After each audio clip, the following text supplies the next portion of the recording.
Hello, I'm Simon Whistler. You're watching the Today I Found Out YouTube channel, and in the video today we're looking at how anti-fog spray keeps your glasses from fogging up.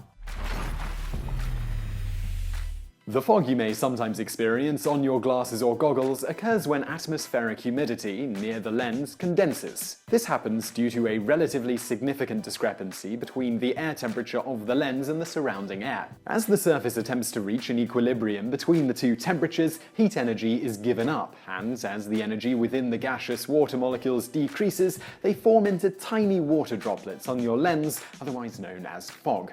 So, how do we stop the fog from forming on your glasses? There are two primary types of substances used here: surfactants and hydrophilic ingredients. Surfactants, or surface-acting agents, are a broad group of compounds that includes everything from saliva to baby shampoo to emulsifiers.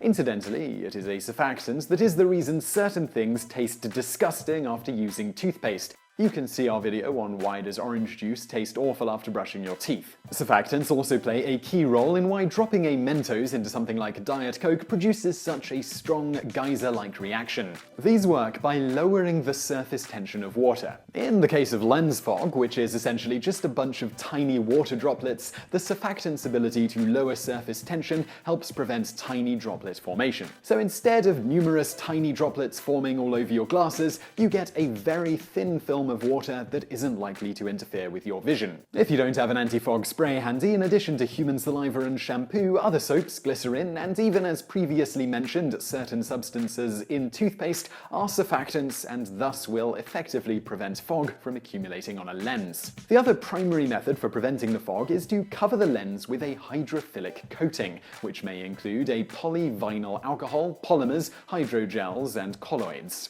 Meaning water-loving, hydrophilic ingredients absorb water and thus ultimately spread it throughout the coating, similar to surfactants, preventing the numerous tiny droplets of visible fog. And now for a bonus fact. The United States once planned on nuking the moon. The project was labeled a Study of Lunar Research Flights, or Project A119, and was developed by the US Air Force in the late 1950s. It was felt that this would be a relatively easy thing to do and would also boost public perception of how the US was doing in comparison to the Soviet Union in terms of the space race.